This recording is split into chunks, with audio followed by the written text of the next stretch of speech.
नमस्कार, आप देख रहे हैं विशेष बुलेटिन। मैं हूं संजय आपके साथ। आज की सबसे बड़ी खबर बांग्लादेश से।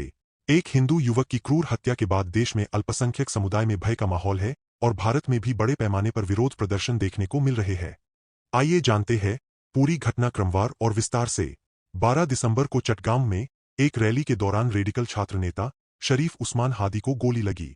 18 दिसंबर को उनकी मौत हो गई। इस घटना के बाद पूरे बांग्लादेश में हिंसा की लहर दौड़ गई। उसी दिन मेमनसिंह जिले में एक गारमेंट फैक्ट्री के कर्मचारी 32 वर्षीय दीपू चंद्र दास को एक उग्र भीड़ ने घेर लिया। आरोप था कि उन्होंने पैगंबर के बारे में अपमानजनक टिप्पणी की थी। भीड़ ने युवक को जमकर पीटा, उसके हाथ पैर तोड़े, फिर उसे जिंदा आग के हवाले कर दिया। यह घटना मोबाइल फोन में कैद हुई और सोशल मीडिया पर तेजी से वायरल हो गई। इस घटना के बाद बांग्लादेश में अल्पसंख्यक हिंदू, बौद्ध और ईसाई समुदाय में दहशत का माहौल है। चटगांव के कई इलाकों में हिंदू परिवारों के घरों पर आखिरी चेतावनी लिखे पोस्टर लगाए गए। कई जगहों पर मंदिरों में तोड़फोड़ की खबरें आईं।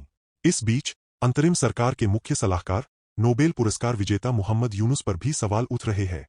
अल्पसंख्यक संगठनों का आरोप है कि सरकार हिंसा रोकने में पूरी तरह नाकाम साबित हो रही है।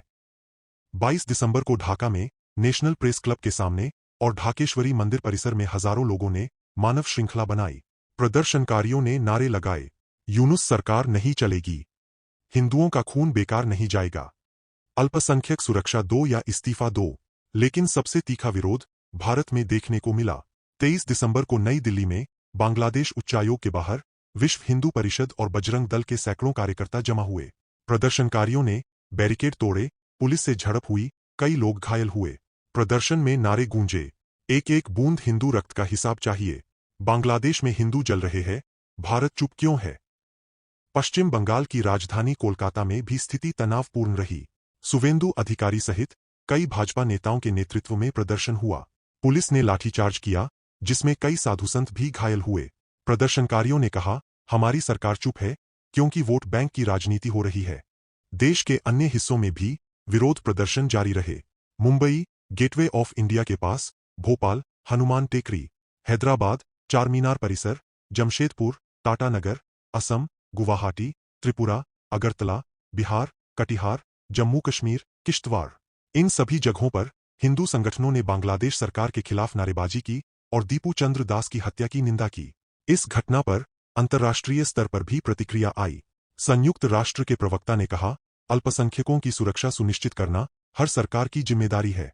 अमेरिका के कुछ सांसदों ने बांग्लादेश सरकार से तत्काल कार्रवाई की मांग की। वहीं बांग्लादेश सरकार ने दिल्ली में हुए प्रदर्शन को अनुचित बताते हुए भारतीय उच्चायुक्त को तलब किया। बांग्लादेश पुलिस ने अब तक 7 से अधिक आरोपियों को गिरफ्तार करने का दावा किया है, लेकिन पीड़ित परिवार और हिंदू संगठन इसे अपर्याप्त मान रहे हैं। वहीं विशेषज्ञों का कहना है कि पिछले एक साल में बांग्लादेश में कम से कम 18 बड़े पैमाने पर अल्पसंख्यक विरोधी हिंसा की घटनाएं दर्ज की गई है। विश्व हिंदू परिषद ने चेतावनी दी है कि यदि बांग्लादेश में अल्पसंख्यकों के खिलाफ हिंसा नहीं रुकी तो वे भारतीय प्रीमियर लीग में बांग्लादेशी क्रिकेटरों के खेलने का विरोध करेंगे। 1971 से अब तक बांग्लादेश में हिंदू आबादी का अनुपात 22% से घटकर 7 से 8%। 2021 से 2025 के बीच दर्ज हिंसा की घटनाएं 1200 से अधिक, मंदिरों पर हमले 450 से अधिक, जबरन धर्मांतरण के मामले 200 से अधिक। यह घटनाक्रम भारत बांग्लादेश संबंधों पर भी गहरा असर डाल रहा है।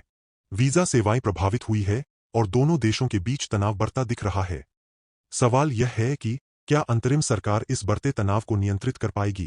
क्या अल्पसंख्यक समुदाय को सुरक्षा मिल पाएगी? और सबसे बड़ा सवाल, क्या दीपू चंद्र दास जैसे निर्दोष युवकों की हत्या पर न्याय होगा? यह सवाल अभी भी अनुत्तरित है। हम लगातार इस खबर पर नजर बनाए रखेंगे। हमारे साथ बने रहने के लिए धन्यवाद। वीडियो अगर पसंद आया हो तो चैनल को सब्सक्राइब कीजिए और शेयर जरूर कीजिए। जय हिंद।